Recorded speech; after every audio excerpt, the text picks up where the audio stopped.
Hello, this is KC from KC Grandpa Tech with another tech and fun stuff review. Hey, I got to go see Godzilla vs. King Kong last night, and I want to review it with you. So let's get into that right now. Now, as you know, I'm a grandpa, so I have watched the Godzilla, King Kong, all of those movies from the very beginning, from back in the 1950s. And it has evolved a lot since then. And I'm going to get into a little bit of the history of King Kong, where it has evolved, and at the very end I'm going to have a spoiler alert, let you know that what we're talking about. First thing, as you know, King Kong, okay, Godzilla was originally a movie about atomic war, about how atomic bombs had caused mutations, and Godzilla was created, and then he was created. And it was originally in black and white. And eventually the first Godzilla was destroyed by an oxygen bomb. And then Godzilla 2. Now later on, one of the qualities of being in black and white was without the need for colorizations, and because of the shadowing, you were able to create a more scary scene. Such as Godzilla, when Godzilla was firing the fire out of his mouth, they used water vapor. So you didn't have to do all the fancy graphics. The problem occurred further on in making Godzilla movies.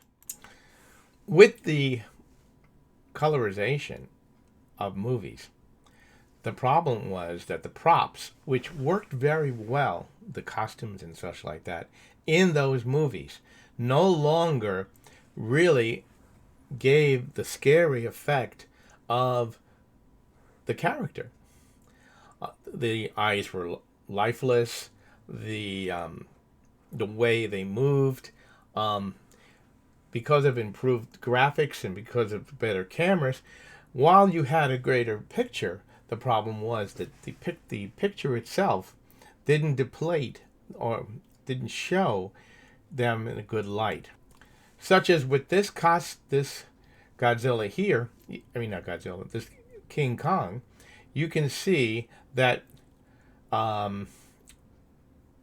they just didn't quite put the effort into the costume, or the eyes were lifeless. They're just very, very poorly done, and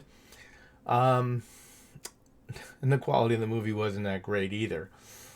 But those things have improved, and of course now we are moving on to the new movies today. So let's talk about the movie itself.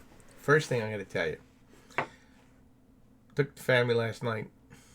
Incredible movie for adults only, not for young children. I wouldn't recommend any children who are younger than 6-7 years old. There's a lot of gore and a lot of graphics that I just think you should keep them home. Next thing I would talk about as the movie is that it is a movie you should see in the movie theaters. Yes, it's available on HBO Max, and if those of you who can't go see in the movies, or are afraid to see it in the movies because of COVID-19, you're missing something. Okay, first thing, we watched it in 3D. Second thing, the sound effects, of the roar of Godzilla and the roar of King Kong, and the sound effects, you just can't get that at home. And the second, the most important thing is there's so many things happening on the screen, with helicopters and this and that happening in the background, that unless you have quite a large TV set, 70 inches or better, you're not going to get a lot of the screen things. But if you do, you're going to get a lot of the results. But watching it on the big screen is the way to go. That's the first thing.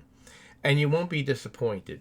The fight scenes between King Kong and Godzilla, incredible. Absolutely incredible. Now, it does sometimes have a slow beginning because they're getting storylines. So let's let's talk about the movie itself. First thing, it's King Kong, okay, on Congo Island continuation, merged into Godzilla, King of the Monsters, merged, connected with Journey to the Center of the Earth, connected to Mechagodzilla versus King Kong, Mechagodzilla versus Godzilla, Godzilla versus King Ghidorah, all merged into one movie. And there's a lot going on in the movie, and a lot of action. So you won't be disappointed in any way about the movie. Um, the graphics on the movie are absolutely fantastic. Unlike this um, older version of Godzilla with Mechagodzilla and all of that, you could see the old type of costumes that just, let's just say, didn't make it. Let me show you what this looks like. As you can see here, the graphic fight scenes are extremely well done and well made. The detail on King Kong, the detail on Godzilla, everything is done extremely well, including other scenes, which we'll get into a little bit more in the spoilers. Now,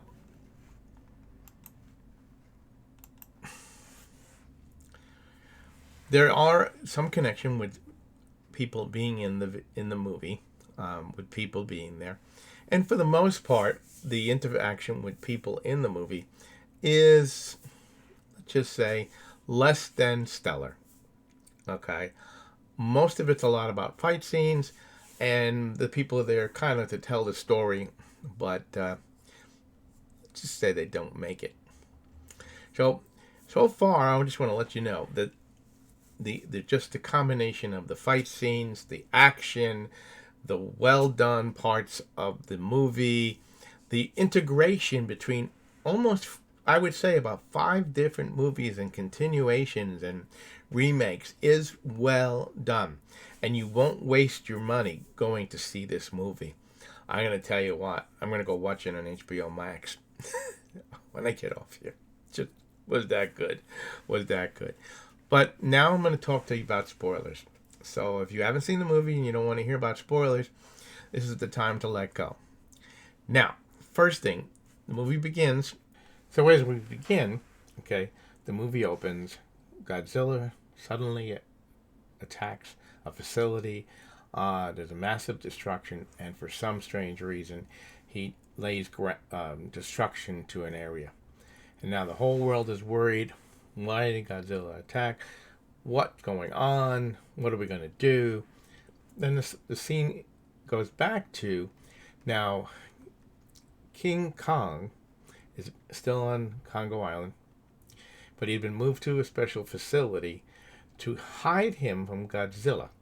Because if Godzilla finds him, because of course the challenges that occur between Godzilla and he wants to be in charge of all the monsters, that they might fight it out, because obviously King Kong doesn't give any ground.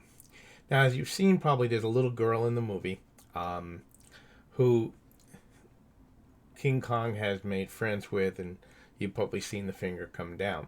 What we learn in the movie, of course, is that they've been attempting to communicate with King Kong and have been attempting to teach him sign language. And that happens, and the little girl has been talking to him with sign language.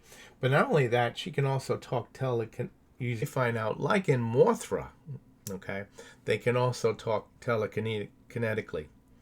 And she can tell when he's sad, can speak to him, and just a lot of scenes are going on there.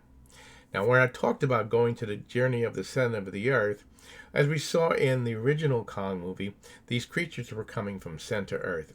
And an organization named Apex wants to help King Kong find his home and find this power source, which they call is at the center of the earth. So they bring King Kong to a hole which they found leads down to center Earth. And during that scene, you see the fight scene where King Kong is on a boat going down to Antarctica, and Godzilla and them have a fight, but soon that disperses, and then King Kong goes down into center Earth. Absolutely wonderful, and we begin to find out more about center Earth, journey of the center of the Earth. So while this is all going on, Apex is testing the Mega Godzilla, which then is using King Ghidorah's brain. Godzilla goes to Hong Kong to find the signal, which we have learned from the movie King of the Monsters, that tracks him. He's trying to locate this signal, and that leads into a large fight scene. King Kong gets to Hong Kong. They fight it out. And yes, Godzilla wins. King Kong goes down. And then Mega Godzilla is released. But now the humans have lost control of Mega Godzilla, and the brain of King Ghidorah, or the brains of King Ghidorah, is now in control. They start to fight it out. It's a large scene. And that's where the telekinesis of the little girl gets into effect, where she tells King Kong, hey, he's not your enemy. That one is. And without getting into much of the detail, the large fight scene occurs, and they defeat Mega Godzilla.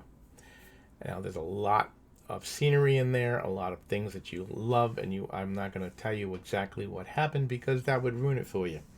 Now, once the movie ends, at the very end, there's a lot of reference in there to where they could make about 3 different movies from this point right there. So I don't want to ruin it for you. Try to catch it when you're watching the movie. Again, like, share, and subscribe to the channel if you like this content. And finally, if you're watching the credits, if you're looking for some kind of ending video at the end of the credits, it's not going to be there. Unlike a Marvel movie, you can run to the bathroom and run out of there. So this is Casey from Casey Grandpa Tech out. You have a great day.